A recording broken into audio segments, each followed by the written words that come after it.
Salut les devins, c'est Saikyo. On a de possibles spoils sur Dragon Ball Super, même si je pense et je suis convaincu que ce n'est pas forcément du spoil, mais oui, une petite indication sur l'avenir de la série, faut pas se le cacher. Avec justement le site Dragon Ball News. C'est pas un site amateur, c'est un site tout à fait officiel. Ce site-là a été ouvert en fin d'année 2017, c'est le site officiel désormais Dragon Ball, dragonball.news. Et sur ce site-là, vous y trouvez des informations sur le nouveau film Dragon Ball, et vous y trouvez des choses intéressantes, comme ils sont en train de faire une collection de toutes les œuvres de Toriyama, et ils font aussi un truc, c'est que chaque mois, Toyotaru, le co-auteur du manga Dragon Ball Super, poste un dessin d'un personnage qui est plutôt oublié dans Dragon Ball, dans toute l'histoire de Dragon Ball. Il a par exemple déjà posté le robot C8, il a posté un dessin de Lunch, des personnages plutôt oubliés, même si au final C8 est réapparu brièvement dans l'anime, mais on s'est bien compris, le gars, il est passé vraiment aux oubliettes, et Lunch, j'en parle même pas. Et ce mois-ci, le nouveau dessin, il a mis le roi Chappa avec Oob. Et grâce à Goveta 15, une nouvelle fois, que je remercie, que je crédite, nous avons la traduction de ce qui est écrit dans les cases. Il a fait ça un petit peu version case de manga. En gros, vous avez le roi Chappa qui parle, vous avez Oob qui répond, et en bas, vous avez le texte de Toyotaru lui-même qui s'exprime sur le sujet. Alors, qu'est-ce qui est dit ici? Il y a le roi Chappa qui dit « Es-tu réellement un génie? Veux-tu participer au Tenkaichi Budokai ?» Le Tenkaichi Budokai, c'est bien sûr le tournoi des arts martiaux sur Terre. Oob répond « Quoi? Devrais-je y participer ?» Et là, Toyotaru en bas prend la parole, et nous parle à nous, quoi. Il dit, c'est le roi Chappa, entre parenthèses, je suppose que maintenant il ressemble à ça. Peut-être que Oob s'est entraîné avec le roi Chappa jusqu'à ce qu'il ait 10 ans, parce que leurs vêtements ont l'air similaires, alors j'ai pensé qu'ils venaient du même endroit. Donc par exemple, comme me l'a dit le collègue Yasumoto sur Twitter, ou comme par exemple ce gars-là que je ne connais pas, Varied Ardika, qui pense qu'il y a la nouvelle génération qui approche, ou Yasumoto qui disait « ça sent le Oob à venir prochainement », et il m'a tagué justement sur la publication. Forcément qu'on y pense, mais je vais aussi vous expliquer le détail de cette situation-là.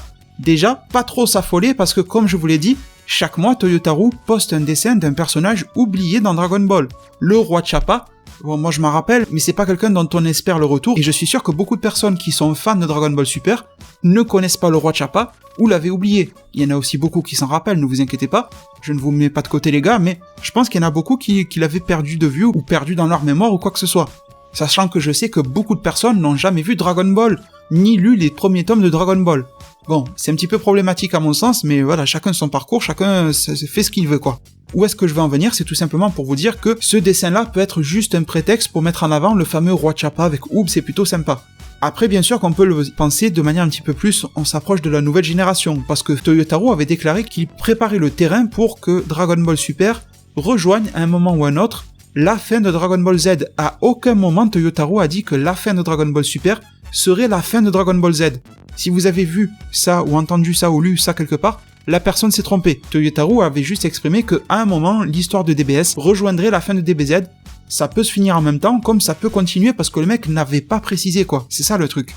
Et ensuite, dans l'anime, bien sûr, il y avait une mention qui était faite par rapport à Oob dans la discussion entre Goku et Dende dans les épisodes 80 et quelques de mémoire. C'était peut-être dans le 86 ou quelque chose comme ça. Et ensuite, tout récemment, dans la version manga de Dragon Ball Super, chapitre 30 quelque chose, désolé, le numéro m'est sorti de la tête, mais bon, c'était c'était il y a 1-2 mois en arrière, quoi.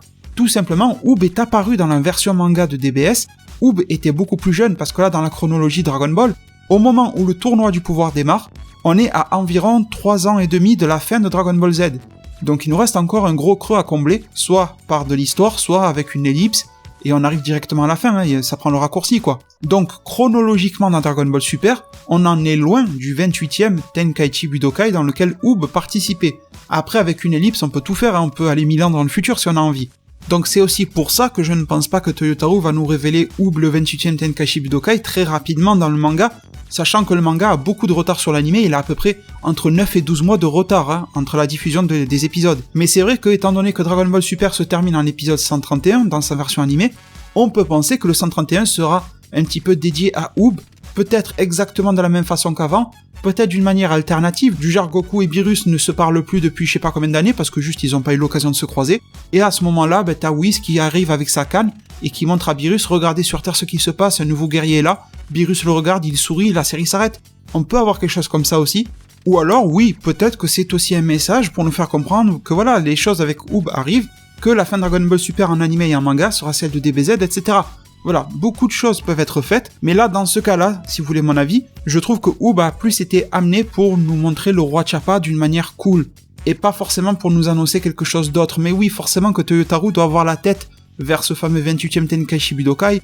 On ne sait pas si DBS s'arrêtera à ça ou si ça continuera après. Est-ce qu'une autre série va débarquer pour nous présenter la nouvelle génération ou peut-être encore Goku dans d'autres aventures? On ne sait pas. Il y a beaucoup de choses qu'on ne sait pas, qui sont impossibles à déterminer. Celui qui vous dit aujourd'hui, 20 février 2018, qu'une autre série Dragon Ball arrivera parce qu'il a eu une information officielle ou je sais pas quoi, est un gros menteur. Donc on ne peut pas savoir, il y a tellement d'inconnus dans l'équation qu'elle est trop difficile à résoudre. On ne peut avoir que des suppositions, beaucoup de questions en tout cas pour ma part, et je vais vous laisser dans ces vidéos-là juste en vous présentant rapidement le roi Chappa, parce que je pense que certains vont se dire mais merde c'est qui celui-là?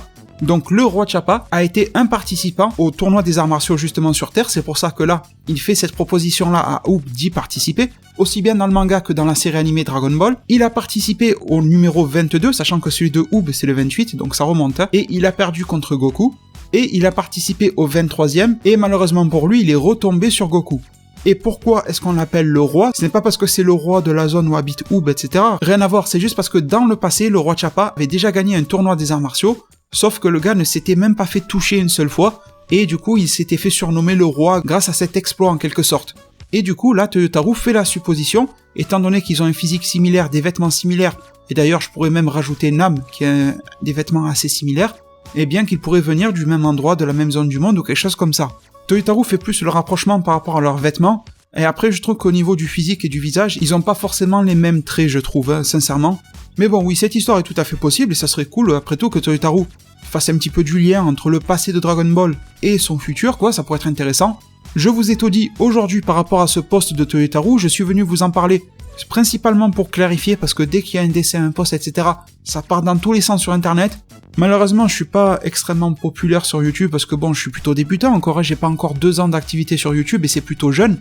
Donc forcément, l'information que je vous donne ne sera pas connue par tout le monde, mais au moins à mon échelle, j'aurais fait ce qu'il fallait, j'ai ma conscience tranquille pour moi. J'espère que cette vidéo vous aura plu. Bien sûr, j'espère aussi tout autant pouvoir vous retrouver au niveau des soutiens, les fameux likes, les j'aime. Prenez tous super bien soin de votre futur et à plus pour de prochains arts divinatoires.